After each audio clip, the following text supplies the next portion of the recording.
प्रिय विद्यार्थियों, 10th class Hindi के व्याकरण में आज मैं आपको शब्द और पद इनके विषय में पढ़ाऊंगा, समझाऊंगा कि शब्द किसे कहते हैं। परिभाषा है कि प्रश्न है नंबर 1,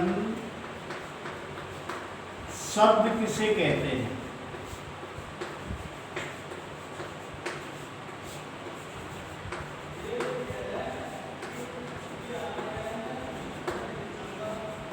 इसका आंसर है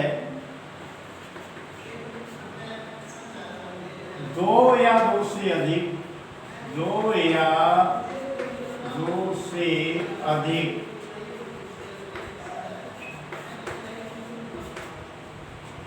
वर्णों के समूह को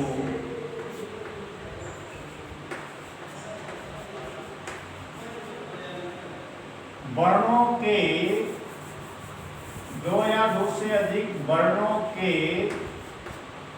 सार्थक व स्वतंत्र, सार्थक व स्वतंत्र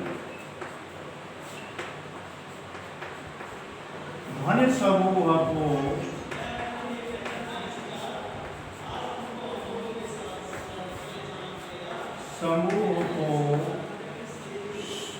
शब्द कहते हैं।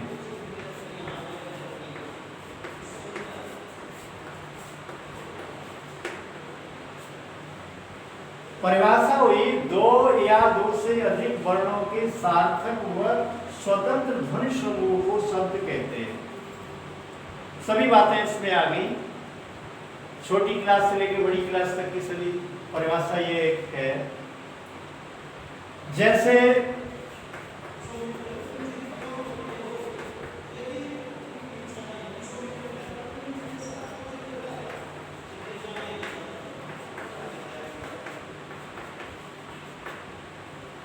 यहां पर देखेंगे आप, र भी वर्ण है, आ भी वर्ण है, म भी वर्ण है और अ भी वर्ण है। तो यहाँ पर ये 4 वर्ण हो गए। परिभाषा ये है दो या दो से अधिक, दो हो या दो से अधिक हो, तो यहाँ पर ये शब्द बन गया जाके राम, एक शब्द। इसी प्रकार से अन्य एग्जाम्पल्स आप ले सकते हैं। अच्छा, सेकंड क्वेश्चन है कि पद किसे कहते हैं। आप उसको भी समझ लीजिएगा, पद किसे कहते हैं। प्रश्न नंबर 2 है, पद किसे कहते हैं।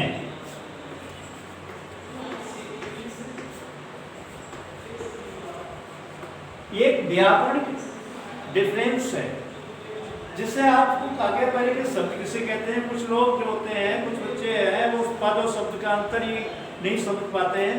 जैसे कहते हैं पद किसे कहते हैं, तो इसकी परिभाषा देंगे आंसर में।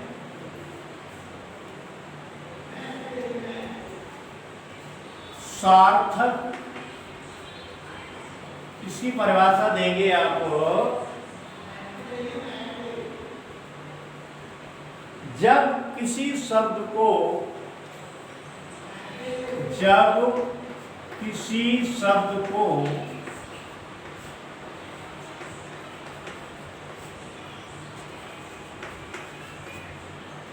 व्याकरणिक नियमों के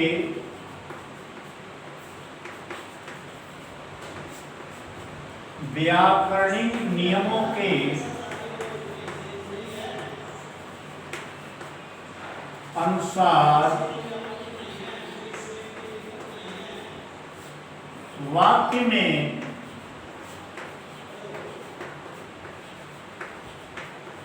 प्रयोग कर लिया जाता है,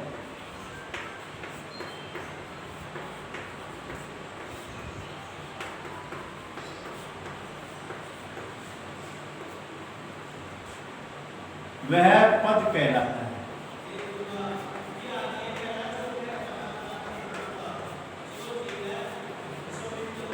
ये परिभाषा हुई पद की। पद किसे कहते हैं, जब किसी शब्द को व्याकरणिक नियमों के अनुसार वाक्य में प्रयोग कर लिया जाता है, पद कहलाता है।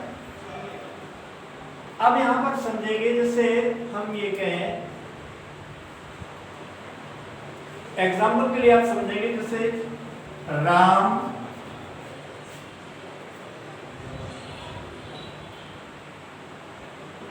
डंडा, हल, तोड़ना, ये शब्द है। और जब इनको व्याकरण के नियमों के अकॉर्डिंग, व्याकरण के नियमों के अनुसार वाक्य में जब आप प्रयोग करोगे तो इन पर प्रत्यय, उपसर्ग इत्यादि का आपको प्रयोग करना पड़ेगा, क्योंकि तभी वो वाक्य के अंदर प्रयोग किए जा सकते हैं। तो वो व्याकरण का नियम हो जाएगा, जैसे इनके परसर्ग होते हैं। अगर हम इसका इनको, अगर इन शब्दों को, ये तो शब्द हैं आपके, और पद ये कब बन जाएंगे? राम ने डंडे से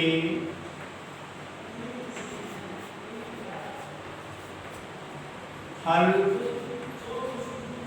तोड़ा। अब यहां देखिए, राम, डंडा, हल और तोड़ना, ये सारे के सारे जो थे पद बन गए। तो इस प्रकार से इनको व्याकरणिक नियमों के अनुसार इनको प्रयोग कर लिया गया। तो ये शब्द और पद का अंतर आप इससे, जैसे एग्जाम में आ जाता है कि शब्द किसे कहते हैं, पद किसे कहते हैं, शब्द और पद में क्या अंतर है, तो इसी प्रकार से शब्द और पद के अंतर को आप स्पष्ट कर सकते हैं इस एग्जाम्पल के माध्यम से, कि शब्दों की परिभाषा दे दो और पदों की परिभाषा दे दो। शब्द तब तक रहता है जबकि वो स्वतंत्र रूप में रहता है, और जब उसको वाक्य में प्रयोग कर लिया जाता है तो वो पद बन जाता है। तो इनकी आपकी शब्द और पद की परिभाषाएं और उनका डिफरेंस ये क्लियर हो गया। अगर ये भी आए कि शब्द और पद में अंतर स्पष्ट कीजिए, तो आप इस प्रकार से उनकी परिभाषाएं दोनों की लिखकर और नीचे दो एग्जाम्पल लिखे कि देखिए ये शब्द हैं और देखिए ये पद हैं। जैसे हमने आपको शब्द की परिभाषा अभी लिखाई या बताई इस पे कि दो या दो से अधिक वर्णों के समूह को, वर्णों के सार्थक ध्वनि समूह को शब्द कहते हैं। तो ये शब्द की परिभाषा हो गई, ये शब्द हैं। और पद की परिभाषा हमने आपको अभी लिखवाई कि जब शब्द व्याकरणिक नियमों के अनुसार वाक्य में प्रयोग कर लिया जाता है तो वो पद बन जाता है। अब देखिए ये शब्द थे, अब इसको वाक्य में प्रयोग किया गया तो यहाँ पर व्याकरण का नियम लागू हो गया। यहाँ पर परसर्गों का प्रयोग कर लिया गया, जैसे राम ने परसर्ग है, डंडे से परसर्ग है, कर्ण कारक का चिन्ह है, फल कर्म कारक है, और तोड़ा यानी भूतकालिक क्रिया बन गई। तो इस प्रकार ये पद बन गया, जो शब्द थे वो पद में कन्वर्ट हो गए। तो इस प्रकार शब्द और पद के अंतर को स्पष्ट करने के लिए कभी कभी आ जाता है एग्जाम में, तो इसी प्रकार दोनों का लिख करके और आप कन्वर्ट करेंगे। और अब आपको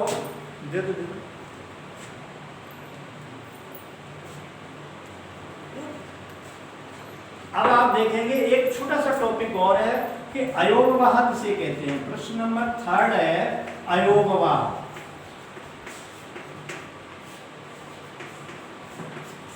किसे कहते हैं, कभी कभी आ जाता है एग्जाम में, आपको पता नहीं होता है। तो अयोगवाह किसे कहते हैं, इस प्रश्न का आंसर आप देंगे। इस प्रश्न का उत्तर ये है अयोगवाह। सबसे पहले तो आप ये समझिए अयोगवाह। अब योगवाह इसको 3 पार्ट में बांट दीजिए, एक शब्द के 3 हिस्से कर दीजिए, अ प्लस योग प्लस वाह। इसका अर्थ ये है कि जो न तो स्वर होता है और न व्यंजन होता है, बल्कि एक तीसरी ध्वनि कही जाती है, अनुस्वार और विसर्ग, उसी को हम अयोगवाह कहते हैं। जैसे आपने पढ़े होंगे कि वर्णों के 2 भेद होते हैं, नंबर 1 स्वर, नंबर 2 व्यंजन। तो इनके अलावा एक, अब ये वर्ण, वो स्वर और व्यंजन ये भी ध्वनि है, जब इनको लिपि के माध्यम से अंकित कर दिया गया, चिन्हित कर दिया गया, तो वो बन गया है, वर्ण बन गए। लेकिन ये भी ध्वनि समूह है। तो इस प्रकार से आपकी अयोगवाह की परिभाषा बनेगी, जो ध्वनि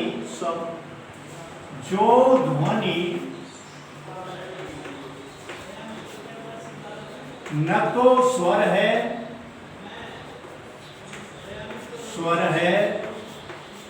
और न ही व्यंजन, अपितु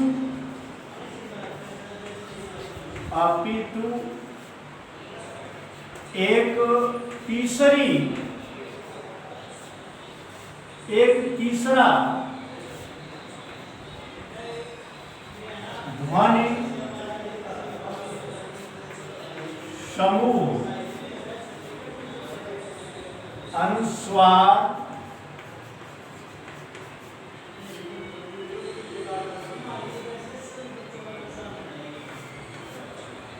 और विसर्ग।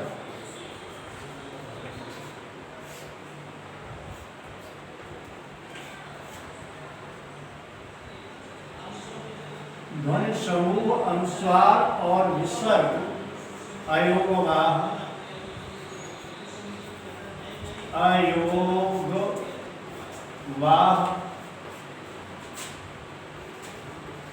कहलाता है।